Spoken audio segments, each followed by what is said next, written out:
विमल यादव ने हमारे साथ धोखाधड़ी करके हमारी ज़मीन अपनी कोशिश करी। अब कुछ दिन पहले हमारे पास धमकी भी आई थी। आप लोग हम डरे सहमे हुए, हम तो कहीं किसी को बता नहीं पाए, ना भैया को बताया ना हमने अपने घर से बताया।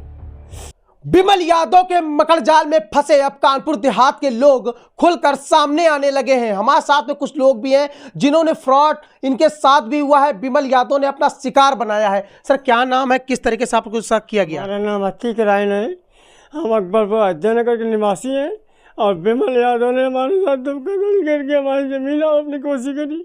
अब कुछ दिन पहले हमारे पास धमकी भी आई थी। आप लोग विमल की वो अतीक नाम आपका, हमने हाँ कल आप उसको विमल का मुकदमा आप वापस कर लिए, नहीं तो आपका अंजाम भुगतने तैयार है ना।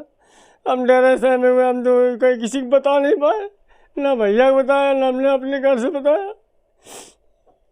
तो इनका नाम अतीक है। साफ तौर पर कहना है कि चूंकि जमीन थी विमल यादव भूमाफिया जो कानपुर देहात का है, देखा जाए तो अपराधी प्रवृत्ति का है। कानपुर के जो भाजपा नेता थे उनको भी नहीं छोड़ा। ये आम लोग है। जब नेशन नाउ की खबर देखी, जो अपील थी कि विमल यादव जैसे नाम शख्स ने जितना भी फ्रॉड किया आप खुलकर बोल सकते हैं। कुल कितने की जमीन आपकी हत्या ली उसने? हमारी ज़मीन जो है कम से कम 10 लाख रुपए की थी। 10 करोड़ की 10 करोड़ की ज़मीन थी। 10 लाख में लिखाई कि 10 लाख रुपए में आपको पैनामा करना पड़ेगा। तो क्या पैसे दिए आपको कि नहीं? हमको पैसे एक भी नहीं दिए।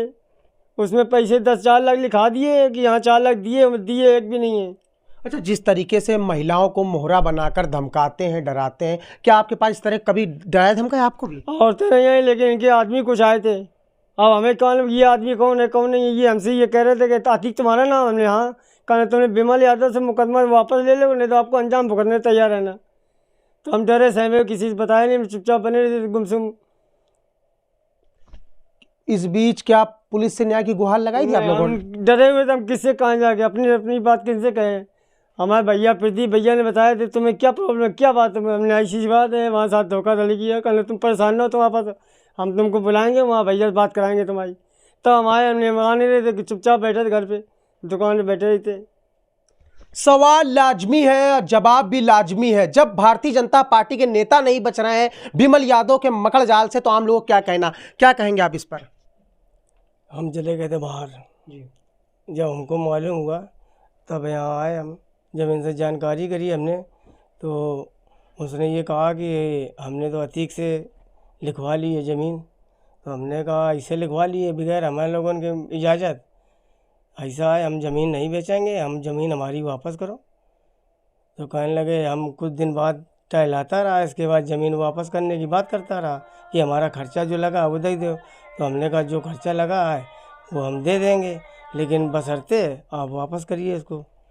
तो वह चूतिया बनाता रहा। इसके बाद जो है इधर उधर निकलता रहा है, हम लोग पीछे पड़े रहे। तो हमने मजबूरी जो है मुकदमा डलवाया, और डलवाने के बाद अब जो है उसमें कोई चल रहा अभी कोर्ट में। क्या मानते हैं, मतलब कितने की, क्या आप भी उस जमीन में हिस्सेदार थे? हम 3 भाई हैं, सगे 3 भाई हैं। तीनों भाइयों का उसमें हिस्सा है, जिसमें विमल यादव ने जो ज़मीन लिखवा ली थी 420 420 करके। तो उसमें जब मुझे मालूम हुआ करीब 25 दिन बाद, तो मैंने अपने भाई से कहा कि यार तुमने ज़मीन लिखी हुई है। तो मेरे भाई ने ये बतलाया कि हमने नहीं, इन्होंने मुझसे कहा कि ये ज़मीन बेच लो और बेचने के बाद मैं बेच लीजिएगा, मैं उसका पैसा तुम्हें दे दूंगा। तो मेरे भाई को गुमराह करके उसने ज़मीन लिखवा ली। जब लिखवा ली तो मुझे मालूम हुआ, तो मैं अपने भाई को पकड़ के लाया, फिर विमल यादव को भी पकड़ के लाया अपने घर पे। और करने के बाद में मैंने उनसे कहा कि इसका एग्रीमेंट आप काटेंगे या नहीं काटेंगे? तो उन्होंने कहा मैं इसका एग्रीमेंट काट दूँगा, और उसके बाद मुझे भी और मेरे आदमियों को, भाइयों को, सबको बेवकूफ़ बनाते रहे करीब 6 महीने तक।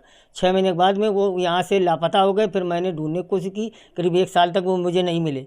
फिर इसके बाद मैंने ये मुकदमा अपना जो है कोर्ट में डलाया, जिसकी वजह से मैंने उनसे कई मरतबा कहा। फिर बीच में मेरे पास ये विमल यादव ने 2-3 मरतबा खबर भेजी कि आप 30,000 से 35,000 रुपया, 35 लाख तक आप मुझे दे दीजिएगा, तो मैं आपका एग्रीमेंट काट दूंगा, वरना ज़मीन आपको लिखना पड़ेगी। तो मैंने कहा ज़मीन मैं किसी हालत में नहीं दूंगा, और आपको यदि ख़त्म करना तो वैसे कीजिएगा, और 420 मेरे साथ मत कीजिए। मैं मेरा मुकदमा जो कोर्ट पर चला, जो कोर्ट फैसला करेगी मैं उसका सम्मान करता हूँ।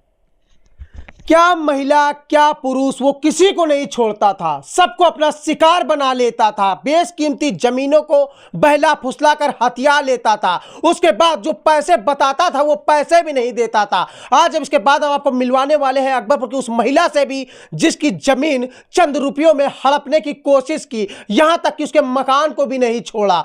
विमल यादव हमारे यहाँ बहुत पहले से, जब हम लोग रूरा रहते थे ना, तब से ही इसका आना जाना था। जब ये 1500 रुपये की नौकरी करता था माती में कहीं किसी स्कूल में, तो ये आना जाना तो ऐसा कोई इससे मतलब यही नहीं था कि ये धोखेबाजी करेगा। इसने क्या किया कि हमारे यहाँ आते जाते हमारे घर में थोड़ा सा विवाद चल रहा था, इसने उसका पूरा फ़ायदा उठाया। मेरे नाम मकान और इसने अपने नाम करा लिया फर्जी, मतलब कोई लिखा पढ़ी नहीं, कोई वैसे नहीं, इसने फर्जी, कोई पैसे का लेन देन नहीं हुआ और उसी का विवाद चल रहा है। मेरा मुकदमा भी है इसके ऊपर और वो इस समय न्यायालय में मुकदमा चल रहा है, उसमें आता नहीं है, हर बार तारीखें पे तारीखें पड़ रही हैं। क्या आपको तो नहीं धमकाते हैं? हमको कई बार इसने धमकाया भी है, छत से बहुत बार पत्थर भी फेंके हैं, बहुत धमकी। तब हमने पुलिस थाने में और यहाँ पर सब जगह इसकी कंप्लेन भी की, लेकिन बस यही है कि ये हमेशा इसका यही रहता है, धमकाना और लड़ाई झगड़ा। तो पुलिस ने क्या आश्वासन दिया था? पुलिस ने बहुत मदद करी, पुलिस ने इसी को बुला के जो भी इससे कहा हो, लेकिन पुलिस की वजह से मान लो आज हम लोग अपने घर पे रह रहे हैं, इसकी ज़्यादा चाल चल नहीं पा रही है। शराब पीने के बाद वो छत के ऊपर से गुम्मे भी चलाया करता था, क्योंकि विमल यादव गुम्मेबाज भी था। बने रहिए नेशन नाउ समाचार के साथ और देखते रहिए नेशन नाउ समाचार।